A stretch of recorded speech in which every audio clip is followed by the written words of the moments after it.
This is Alexa Linton, and you're listening to the Whole Horse Podcast.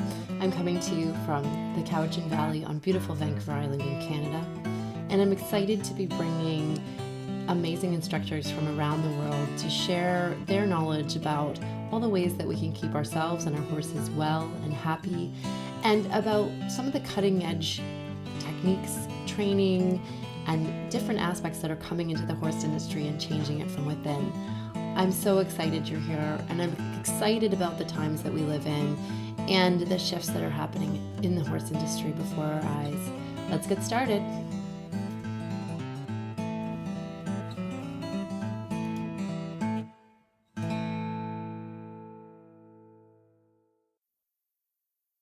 Hey everyone, it's Alexa here, and you're on the Whole Horse Podcast, and I'm here with my favorite person, Laura Bird. She's back, and we're doing an official podcast today, which is very cool. Thanks for having me back officially. You are welcome. So Laura is my official Australian twinsy, and yeah, I'll let you chat a little bit about yourself for those who haven't had a chance to listen into her podcast from season 1. You should go back and do that first of all. What did we talk about in season 1? We talked a lot about death. A lot. Oh, yeah. Yeah, that's a snort of that one. Yeah. So today is going to be a little bit more easy to swallow on some levels, especially if you geek out on anatomy and musculoskeletal interestingness and such. So Laura and I are going to get into it with some details on cranial bones and our therapy work. And I was saying to Laura before we started, I was like, why did I not press record? Because when we started to brainstorm about what we were going to talk about, all this amazingness started falling out of us. And then I'm like, oh God, I'm not recording this. Remember all of this. So we'll see. We'll see if we can. We'll see what we find our way back to. Yeah. So Laura, for those who do not know you, do you want to give like a brief little hello? Yeah, definitely. So I am where do I even start? So I do a bunch of different stuff, primarily with horses, but that has spilled over into other animals, anything that'll hold still long enough, including humans. So back here in Australia, I am a Bowen Therapist, cranio-sacral therapist, energy therapist, and animal communicator. So I work on the body, and I talk now a lot about the work on the body as working with the body matrix or the fascia, the connective tissue of the body, which isn't just purely physical. It also holds a lot of data that is emotional and stores memory, both in terms of like muscle memory and how we move, but also in terms of the experiences, the injuries, our experiences of being in the physical. And so we today wanted to talk a little bit about like cranio-sacral stuff or cranial work and the skeletal system. And it's definitely a topic that Alexa and I like to geek out on, is a little bit of talk about. Yeah. So hopefully it will be in some way interesting and applicable to listeners out there. We will do our best. Get your geek hats on. Yeah. So I know, like in the past, we've spoken a lot about like the animal communication work, and especially about that topic of death. But today we'll probably get a little bit more into the physical body, and Alexa and I have both had a lot of different experiences, cool things, seen some cool things, and felt some cool things in horses. So yeah, we'll see where this takes us today. Sweet.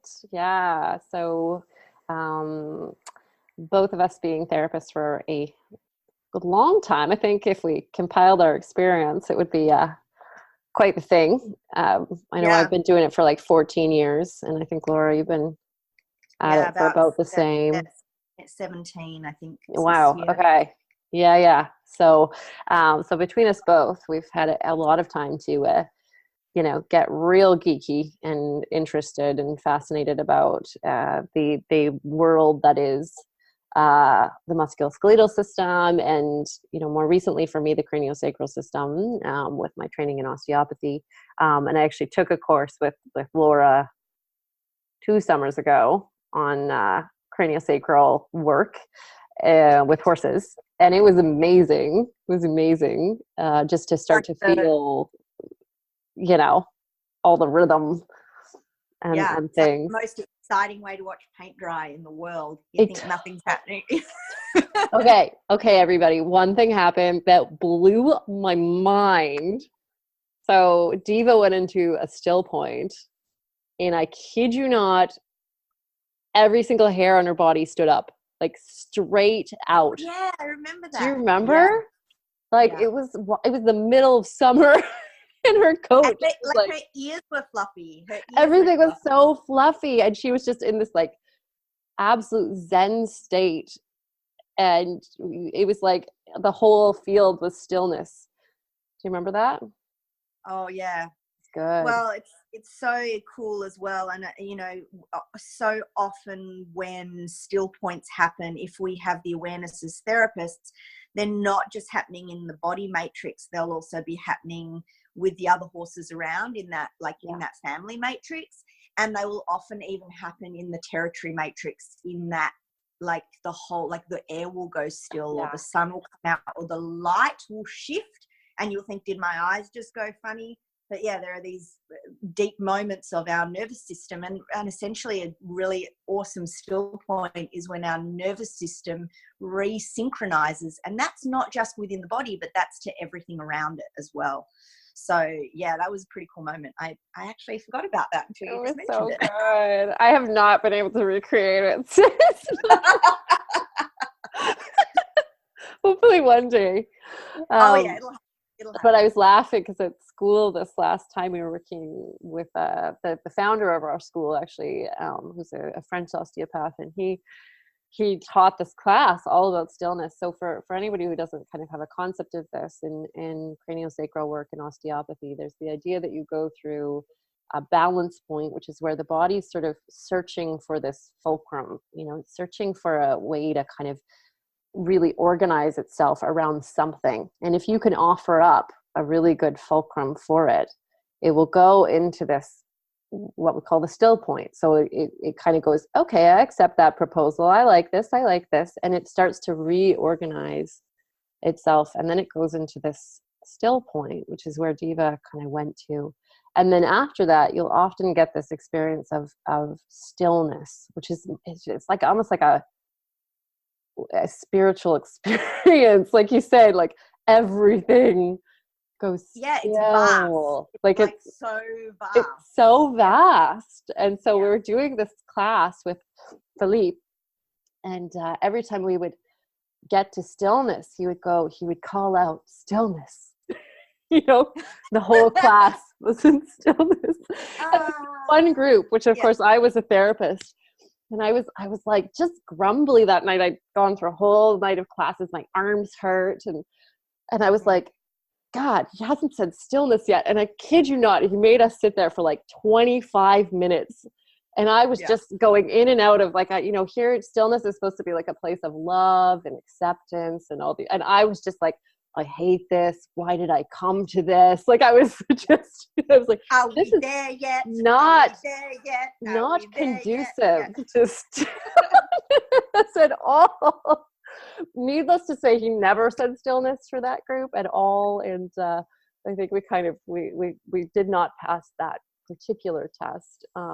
But there was. You probably learned some vital skills required to return you to stillness at some point in the future. So true. I was in an inner battle for stillness, and I think I felt pretty good about how I came out of it. Yeah. So there you go. It was pretty fun. But yeah, like, when we're looking at these cranial-sacral, I'd love to hear kind of your concept of that, particularly as it pertains to horses, because a lot of people don't really necessarily even know what we're talking about when we're talking about cranial-sacral. So we should probably do like 101 on. Oh yeah. Let's Yeah. do a little overview.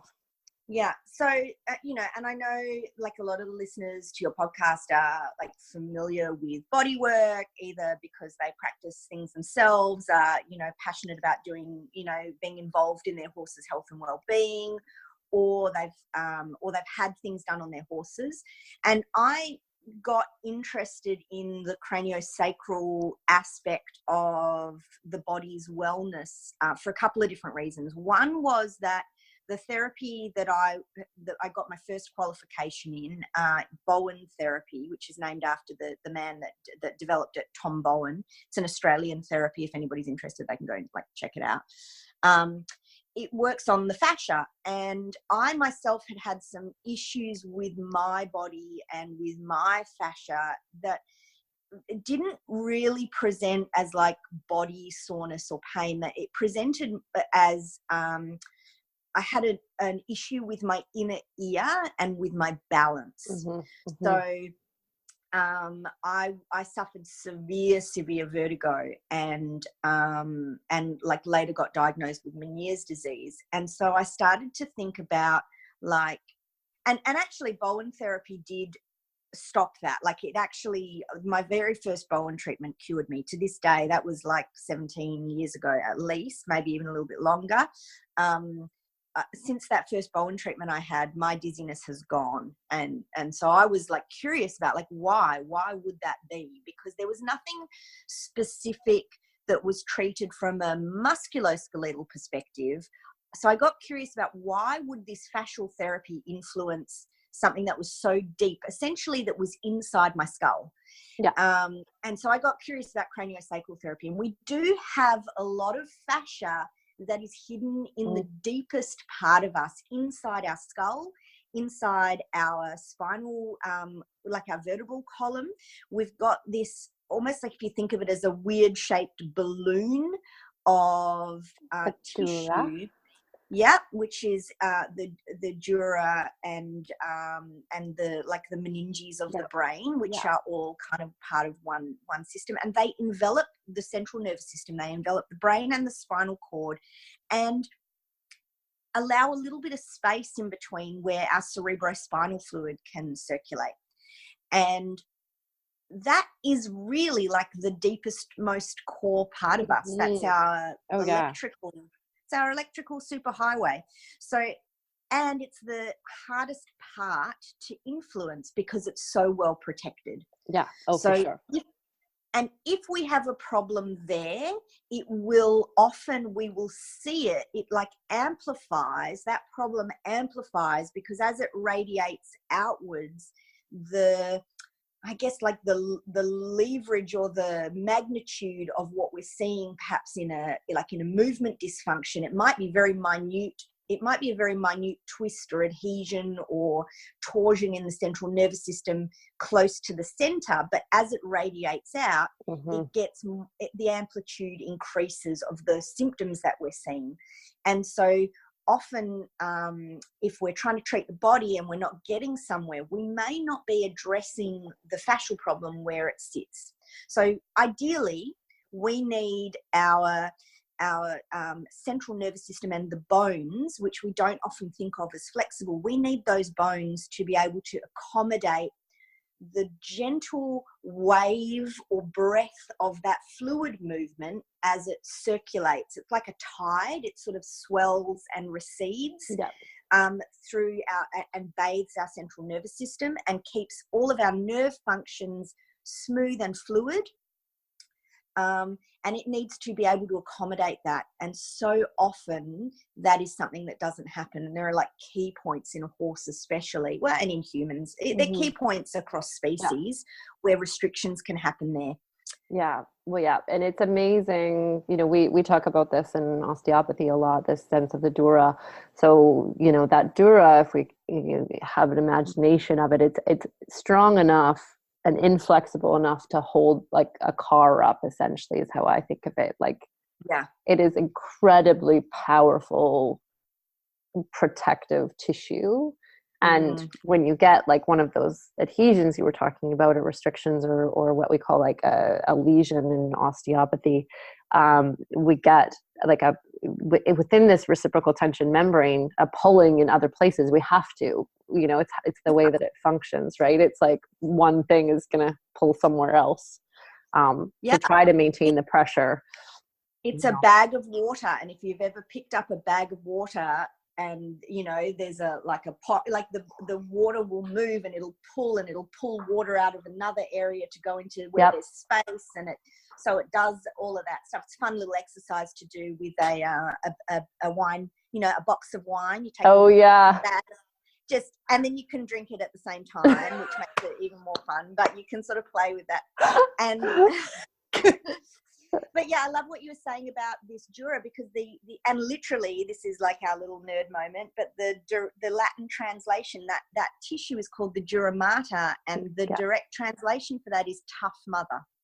Oh yeah, that makes so much sense. Oh my God, I'm gonna start calling it that for sure. Yeah, the tough mother. My tough mother causes me, so just for any of you out there, tends to, if it's out of balance or if I have something else going on in my spine, I get migraines.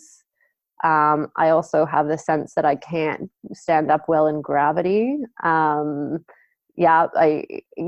all these sorts of different symptoms that can come from dural tension, within even the pelvis itself. So I'll often get compactions in my sacrum that come from, because of my tough mother pulling on my sacrum, because it's too tough, and it actually comes down and attaches right at the second vertebra of the sacrum, so we can get some pretty interesting stuff.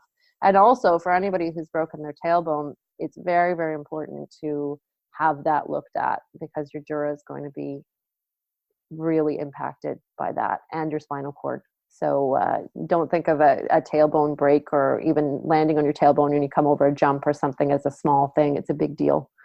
And can cause concussion even. Because that water will fly, like you get that impact at one end of the spine, and like with other concussions, it's if you hit the back of your head, often the damage is then, or the bruising is at the front of the head, because it's about where that goes. So you hit your tailbone and it is just going to go up to your head. Yeah, so important for riders, because I work on riders, and I'm sure, Laura, you do too. And we are messed up.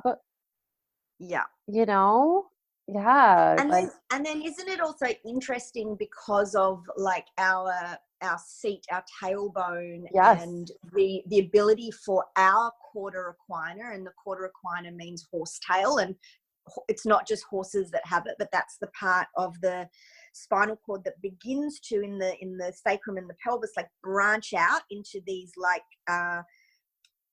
almost like, if you think of all these fiber optic cables going out and down and spreading down into your lower body. And if we have if we're carrying a tailbone injury, an injury from falling off a horse, that's where that's where our nervous system plugs into the horse.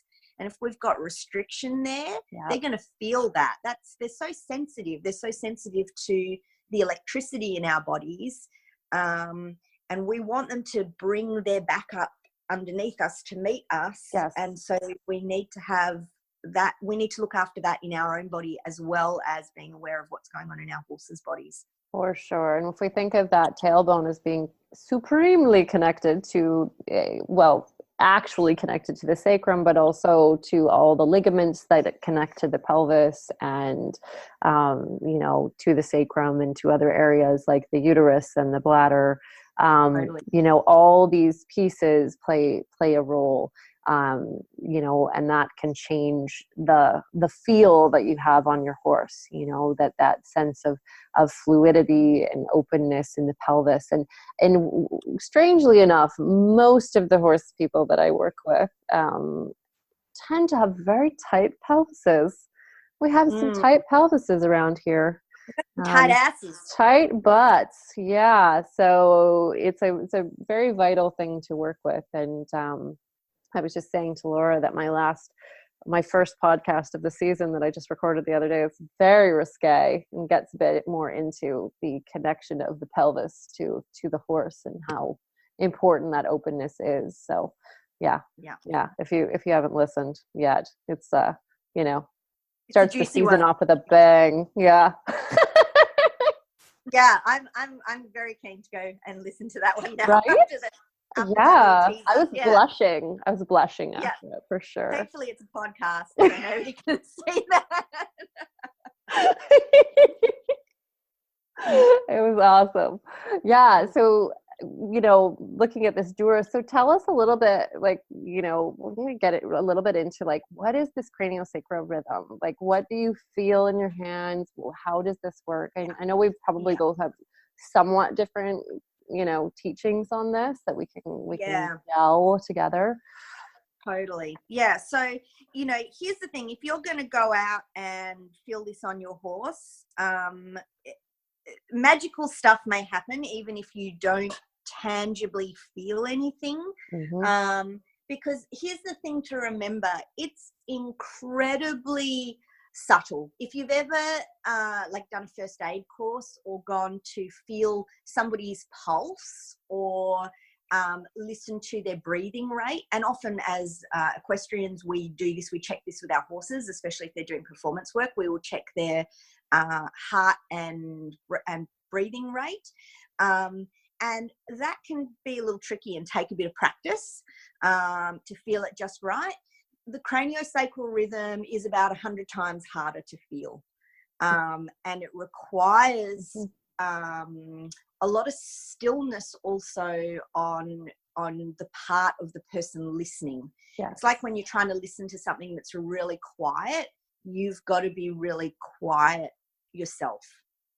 I often tell my students that feeling it is a little bit more like feeling it with your imagination than feeling it with your hands. Although definitely over time, as your hands get attuned, it's quite incredible what you can feel and what I've had students open their eyes and how they felt their hands are moving have been these huge movements, but when they've looked down, it's actually been very small and subtle, but they're just picking that up. So the main things that you are feeling for are this, I call it a swell and recede, and different schools I know will call it different things. We call it expansion retraction as our So because of kind of the way that it feels to me and this link with like water, this feeling of like the body swelling underneath you and then receding away from you is something that you can feel that in multiple places. Often the easiest places are actually in the skull. So if you were to place your hands either side of the horse's skull, between the ear and the eye is a really great place. You can lay your hands over the zygomatic arch there, which is that beautiful little piece of bone that goes between the eye and the ear. And that's a really nice place. And ideally, the bigger your hands are, the more of the horse you can feel, the better you're going to be able to feel that. The rate often will vary. So if you were to feel the rate on a mouse, it would be very small. And if you were to feel it on a horse, it's or very fast, I should say. And if you were to feel it on a horse or an elephant, it's much bigger and slower. It takes more time for that fluid to travel around the body. And like our heart and breathing rates, they do vary according to the size of our body. So smaller animals will have a faster one and larger animals will have a slower one. And, this is an interesting one because certainly I do think that this rhythm is a different rhythm to a lot of people feel like they're feeling the breath. It is a different rhythm to the breath, but in some bodies, I experience that it is very closely linked to the breath, and the breath feels like it's a driver of it. And in other bodies, it feels less linked to the breath. So I just find that on a body by body basis. But even then, what you're actually feeling is not necessarily the breath. You're feeling the parallel swelling or filling of the nervous system with fluid or pressure, that like almost like a hydraulic pressure, and then the softening or the receding of that pressure, and it can be linked to the breath. So on a lot of horses, when you're tuning into this, you'll realize that it doesn't feel even. If you think about this beautiful like swelling on both sides of the body, like expanding out both sides at the same time, and then receding at the same rate of both sides at the same time. Like if you were to throw your arms out gently, evenly, and then bring them in together evenly, that's ideally how it should feel. But a lot of the time it doesn't, because we've got stuff going on in the body that means that the fluid needs to move in a different way to follow the path of least resistance to get around the obstacles in the body. And they can be skeletal obstacles, they can be scar tissue or adhesions, they can be postural problems, areas just where tension is being held. So yeah, often when we first lay our hands on and we do start to tune into it, we go, oh, that doesn't feel like what I thought it would feel like, because you're already encountering a problem. You're already encountering a diversion tactic that the body's having to use to keep that circulation happening. Absolutely. And well, it's really interesting because I think, you know, the concepts that I'm learning in school like are similar and different too. And, you know, we talk a lot about the motility of the cranial bones. And I'm going to say right out that it's quite controversial actually, because for many people, because Laura was saying, it's really freaking hard to feel cranial motility. And the reason it's called motility is because it is so tiny. It's such a micronal movement.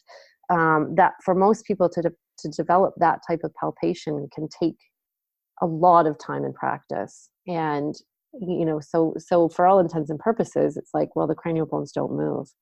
But, you know, like Laura was saying, once you can tune into it, the motility of each bone is actually different. And so within the body, you can feel both the expansion, retraction, or as Laura was talking about, that, you know, swell, recede feeling, but you can also start to feel the motility of each individual bone.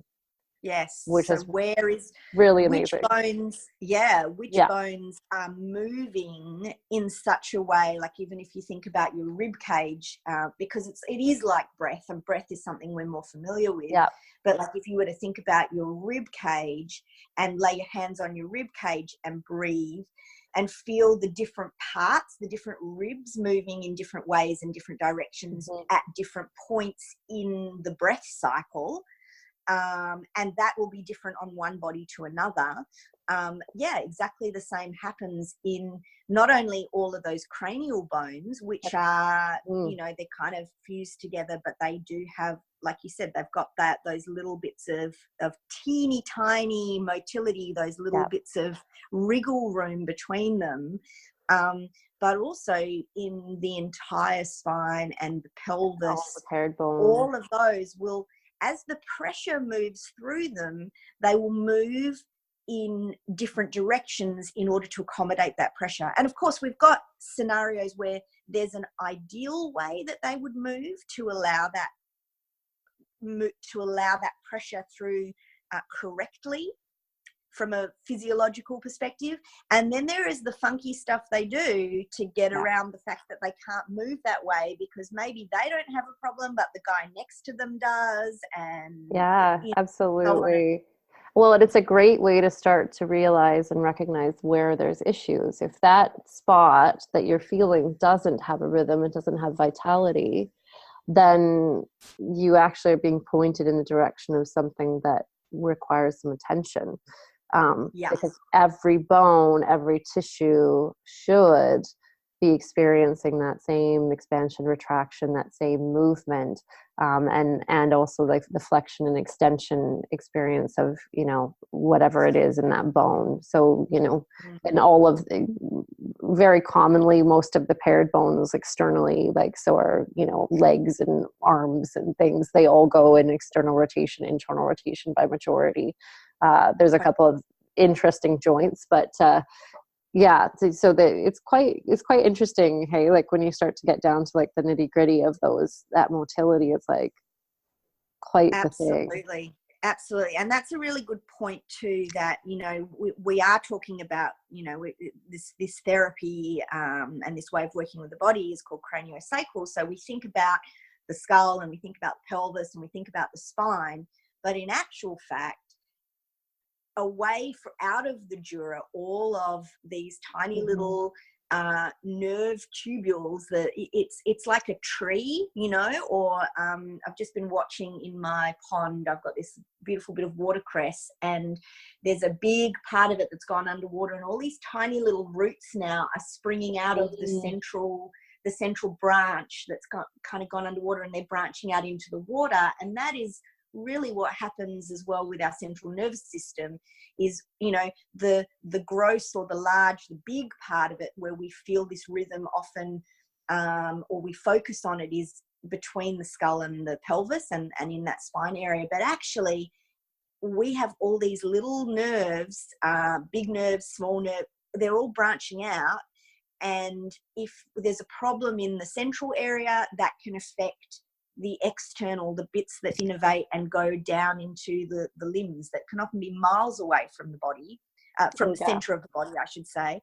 And yeah, so all of the movement of everything, the whole body is influenced by this. And the tiny, it might feel like the most subtle thing in the world, but like you experienced with Diva that day, when you provide an opportunity for the body to reorganize, recalibrate, and it can be the tiniest little shift. Like, I can't even remember what we did with her. We probably laid our hands on her for a few moments. Yeah, on the pole, I think the hands were over the pole. Yeah.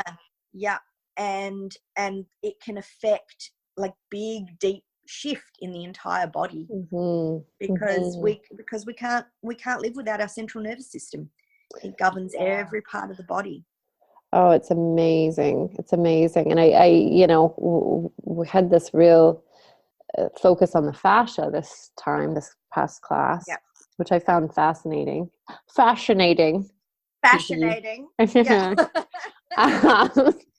But it was, you know, there's like, right, it's never get old. There was this amazing video called Strolling Under the Skin. Have you seen it? No. Yeah, so it shows with you know, like evidenced video of the fascia literally being interweaved within every structure of the body, that it is one huge structure interweaved and intermingled into all the other structures of the body. And it's not just around the structures as we often learn, you know, that it's just around everything. It literally is within all of it. Totally. Right. And they have found, and this is where, you know, some of the crossover is as well, you know, between this, you know, we often think of this like central nervous system as a closed system. Yeah. But we've found now, often like far away from the central nervous system, as part of the ground substance of the fascia, which is the fluid of the fascia, we're finding cerebrospinal fluid as part of that. Oh, for sure. So yeah, and so there is this, it's like there is no hard ending or beginning from one system to another. And that's what's so exciting about doing this work, is you will literally influence the entire body when you start to work with one tiny little area of it, because everything is interwoven, and the magic that interweaves it is that fascia, you know, is that. Yes. And for all of you riders out there, let me just say, if you have gotten stepped on by your horse, or you've had an ankle injury, or even something in your hand, don't put it off to get treatment on it.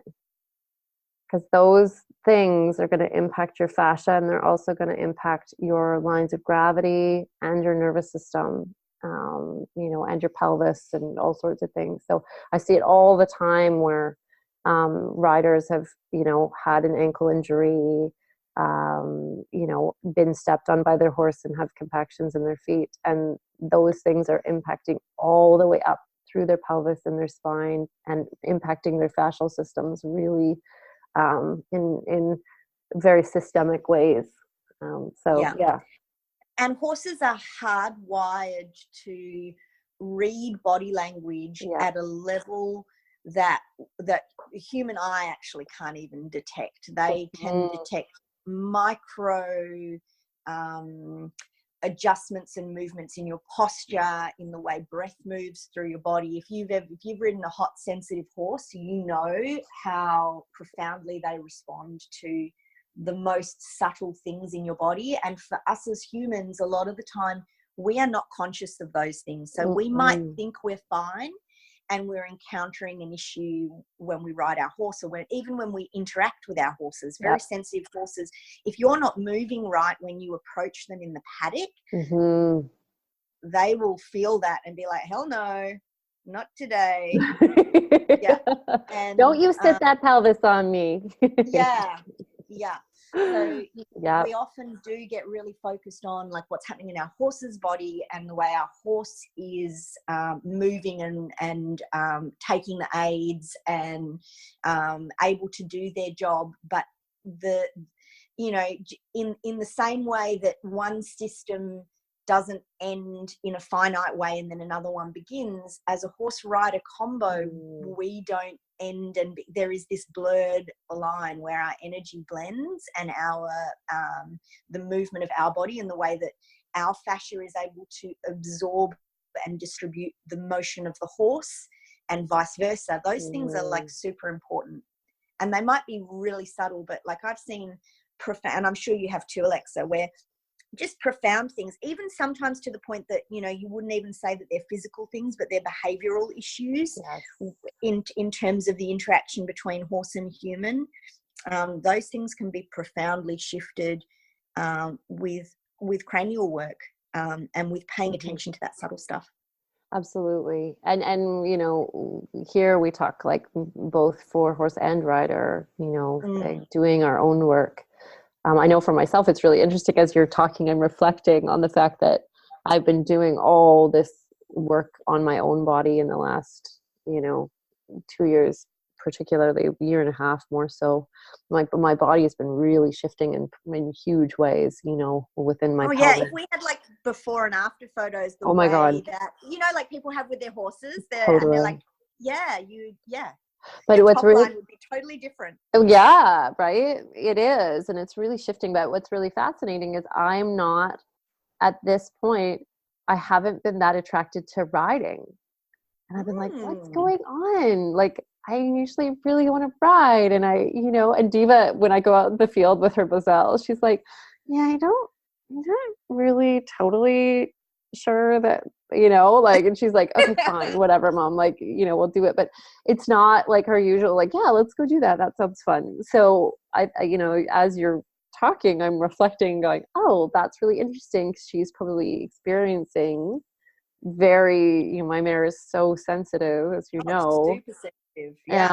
That, my body's in this like real transitional, like shifting phase. And, for those of you who know me a little bit better, I had a really bad back injury about 8 years ago that I've been subsequently recovering from. And up until maybe, a year ago, Laura, I was having like consistent recurring injury of my, and pain in the SI joint and pelvis. And it's only maybe it's less than that, maybe the last 8 months that I've been pain-free. By majority, but all these other layers are sort of arising now to be worked with and cleared, because we're all like a little bit like onions. We've had that kind of injury. The compensations are pretty extreme to try to keep our body going, and so I'm seeing all of that open up and roll out now. It's really, really cool. It's quite amazing. Yeah. Well, it's really cool as well, because it's a great reminder that you know, of what's possible over time with our horses as well, in terms of like rehabilitating them if they've had injuries or they've got difficulties in their body.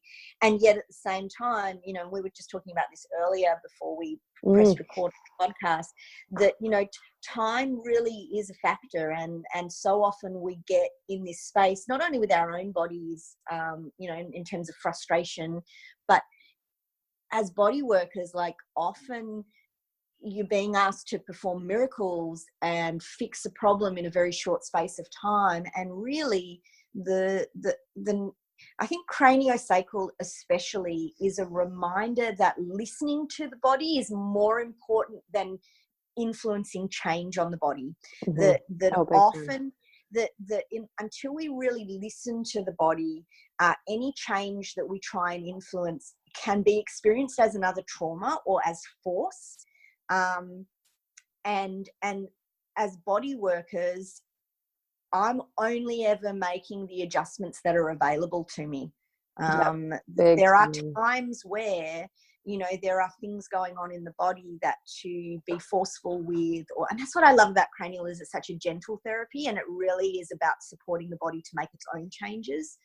Like that will be way more productive in the long term for making these changes, but it requires a lot of patience. And, you know, I'm sure listeners out there will have had their own experience with horses and the industry, where there's a lot of pressure to get things done, to fix things now, to have that horse ready to go for that next competition, rather than seeing it across a large space of time and the whole, you know, the whole horse, their whole lifetime, soundness across like a vaster period of their life.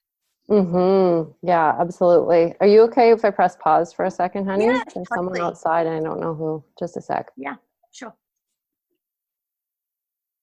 About kind of like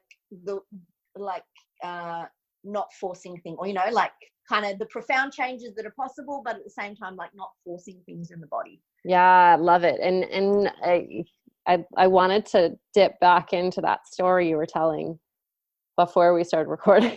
Oh yeah. About the horse with the abnormalities, the one you went out to see. So, you know, very often Laura and I, you know, we have the I think of it as a blessing to be able to, you know, really hear horses before we start working, because we're both animal intuitives. And so, you know, it sometimes keeps us from getting ourselves in trouble in terms of that whole forcing piece, because we can listen in, you know, to the, you know, what's happening before we kind of go wild on the body without really knowing what's needing to be done. So yeah, Laura, I'd love to, you know, if you could share that story again, because it was really quite poignant for that. Yeah, you know. Definitely. Yeah. So I went out to treat a bunch of horses for a really great horse trainer a little while ago, and he's like super passionate about like working with horses' posture and getting them in the correct alignment, and the way that is like balancing for them both on a kind of physical and emotional level. And he I treated a couple of his younger horses that he was working with, and then he brought out this horse that I think was actually his wife's horse, and he'd had this horse for a lot of years, and he's like just one of those horses, totally worth his weight in gold, a really, really good boy, and yet not an impressive mover. You know, he really had quite bad posture in terms of, you know, what we're looking for. He always struggled to keep top line. He struggled to, you know, get off his front end and get on his hind end. And this trainer, because he was so passionate about it, had been kind of like actively working away at him over the years that he'd known him, and, you know, brought him out for me to treat him. And immediately when I approached this horse, he was like, "Don't you touch me." And I was like, whoa. I was like, this is amazing. You know, this is really interesting. He seemed like such a nice, quiet horse, but he really didn't want me to touch him. And he basically showed me how angry it made him when he had his body worked on. And so I kind of discussed that with the trainer. He said, yeah, he really hates it. Like, you know, I've got you to do a nice treatment for him. Like, this old horse, he deserves a massage. And I said, he really does not want me to treat him because it makes him worse. Mm-hmm. This makes him worse. And so I began to drop into a little bit of like kind of like asking him why, and the information came from his body. He showed me that there are a couple of vertebrae in his like lower back and lumbar spine that were not actually formed correctly. So this particular horse, you know, and you got to know, like, this is all intuitive information. So I'm not a vet. I can't diagnose. I can't, you know, I don't have x-ray vision, but intuitively what he showed me was this fusion on one side of his spine. And so he couldn't, there was a structural skeletal restriction as to why on some level this flow of cerebrospinal fluid had to continue to work the way that it was working, because it couldn't get past this area where there was fusion. And how I saw it, it's something I've actually seen on dissection, and it's something that I know happens, but there were the transverse processes of the lumbar spine, which are the ones that stick out to the side. They on one side had fused together. 2 or 3 of them had actually fused together. And when I kind of went back into like to actually touch his body, which he had allowed at that point, he was not angry with me anymore. I just went to kind of check a few things, and there were definitely some indicators that alignment was actually what was happening. Mm-hmm. And we actually even got up on a crate and looked down on his spine, and it's something I've seen in a few horses. Yeah. But his spine was crooked, so he actually had a scoliosis in that lumbar spine. And I am absolutely certain that kind of like forcefully trying to correct his posture was actually something that caused him a lot of pain and caused him a lot of difficulties. And he was really just happy to do the job in the way he was doing the job. He was a good horse. Absolutely. You could put kids on him. He'd carry them around all day. He'd just Oh, do yeah. his job. Oh, but yeah. he was not a horse that you could say, now pick yourself up and get that hind end underneath you and carry yourself with some cadence. It was not possible for him. No, and I laugh because, you know, I was just on a holiday with my family, my parents, and someone's like, do you ever work on your mom? And I was like, no, I don't touch my mother. And the reason why is not because I don't love my mother, but my mother is a machine, and she shouldn't be. When I watch her move and how her posture is, your mum's got like serious kyphosis going major. on. But there's no way in my, you know, like I'm constantly baffled, and yet she is the most amazing athlete. We went to a yoga class. She was completely more flexible than me in every posture imaginable, except cross-legged. I was more flexible, but everything else. And my mother is 67 this year. And I'm like, no, I am not touching that Jenga tower. There is no way. For whatever reason, her body has figured out a way to work that is amazing and magical. And I am not screwing around with that. Yeah. You know? Yeah. Yeah, And there are some horses like that too. Yeah. There are some horses like that, and we get, we get a little bit vain about our horses, and sometimes the more we know, the more we want to start to like unravel and recombobulate the way our horses work. But it is a valid question to ask, like, is this working as it works now? Is everybody happy? Is it functioning? And if it ain't broke, don't fix it, you know? Yeah. Because that is one of the, we're talking about like this physical ideal, and you and I have both been there. Like, I remember when I got into barefoot trimming and I was like, I am going to fix every horse's feet on the planet. And, and like, we think we get a little bit of knowledge, we realize how things should be, we understand the correct anatomical alignment and physiological functioning, and all of a sudden we want to rebuild everything and make everything perfect. But here's the cool thing about the body is that it is amazingly adaptable. It does find ways. None of us are perfectly symmetrical, and that's what's so exciting when you start to really look at the bones. And I know we were talking, we're going to do another we'll probably do one that's got some video with it, because I've got some cool bones. Which I want to see so badly. Yeah. When you start to see the anomalies that are present in the body, we not only do we get a huge, profound respect for the fact that, you know, there's a lot we don't know that's going on under the surface, that, you know, and often that is why things are not responding. You know, it's not we're bad therapists or bad horse.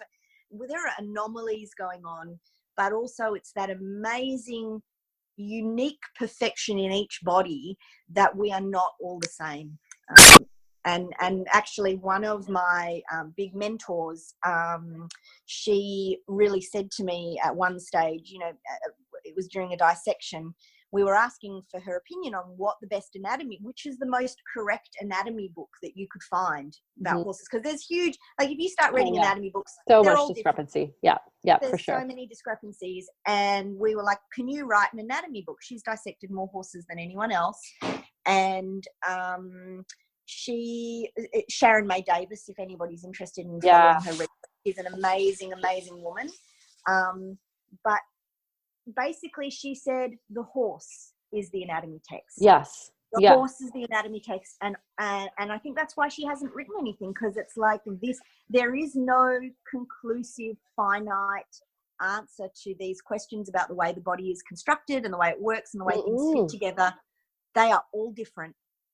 Oh yeah. And it's a beautiful thing. People are the same. Like when you get your hands on different bodies, you're like, wow. You know, I have one client and she crushed her ankle when she was about 17, just crushed her ankle. And it's amazing what the body does to make that work for her. To get around that. Blown away. I'm blown away. She has normal range of dorsiflexion, plantar flexion in that ankle. You know, wow, it's amazing. And there's a lot of people with normal ankles that don't have that. I mean, literally her subtalar was crushed, you know, and it's really incredible how her body does its work for her, and really is like on board. And a part of that, coming back around to the cranial stuff, is that you need to have the vitality. That's why the cranio-sacral rhythm is so important. If you don't have vitality within that system, you got nothing to work with to help that healing to stay, you know, to actually hold. And to find ways to communicate internally within the body, to have those pathways of communication, because it's all about coordination and responsiveness and feedback, like proprioceptive feedback and you know, all of those things. And this is where, if we do work with the cranial system and that is functioning well, then it's actually really interesting the ways we can find to accommodate major injuries, major changes. You know, and this woman, I could tell right away, I got on her cranium and I was like, oh yeah, you got lots of vitality. She had a big, nice cranio-sacral rhythm. I was like, that's going to help you like so much with, you know, everything else that's going on, that vitality piece. So it was really cool. It's really cool to work on her and start to feel all that stuff going on in her ankle. You can come back from anything. You know, another client of mine, you've probably heard this before too, Laura, where she had an ankle injury and she'd been told that it was just going to fuse like that, essentially.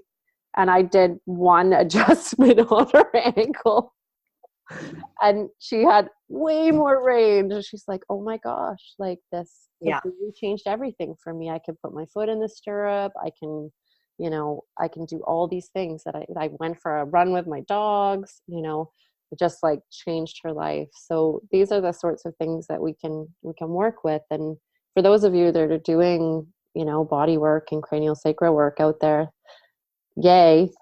It's a good, it's great. And also having the self-care practice of getting things done on yourself and working with a great therapist and having a great team to work with you and your horse as well. You know, it makes a huge difference.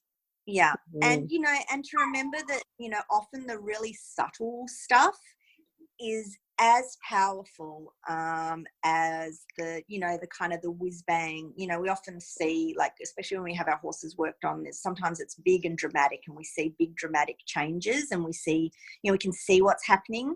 But cranial is one of those therapies where often the application of it and our understanding of it is, everything's very subtle, and that doesn't mean it's not powerful.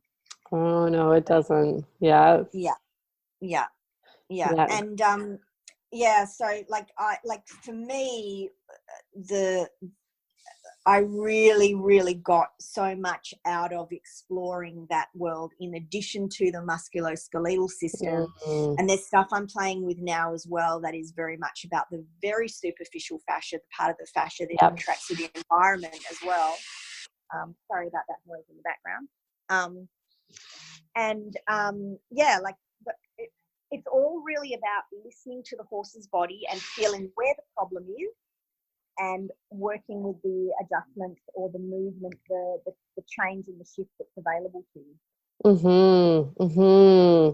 Yeah, I think that's huge. Is really listening, and I think it's so important. You know, for myself and for Laura, like, we try to really not get stuck in a routine, and it's so crucial to see the uniqueness of each individual horse and what they're needing on that day, and just bringing that forward for them as much as possible, you know. And I think those are great, like, that's a great concept for horsemanship in general.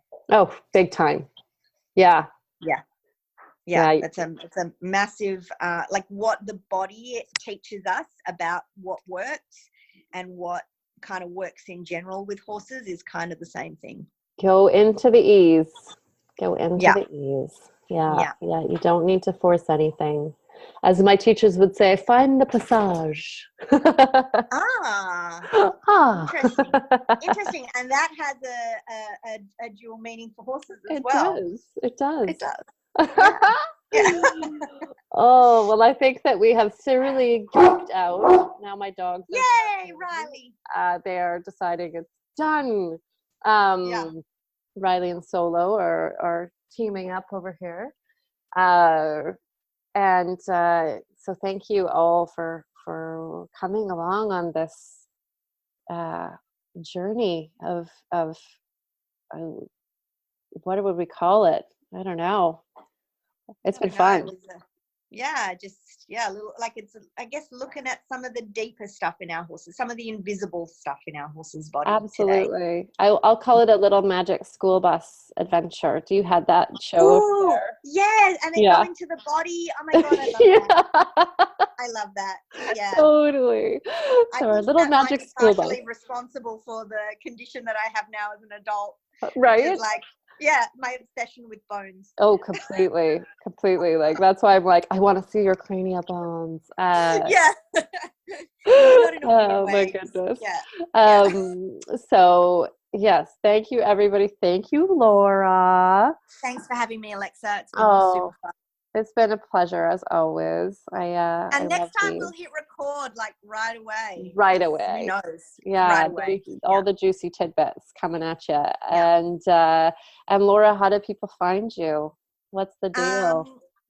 So if you're interested in what I do, both in, like, the services I provide and the courses that I run, you can check that out at onespirit.com.au,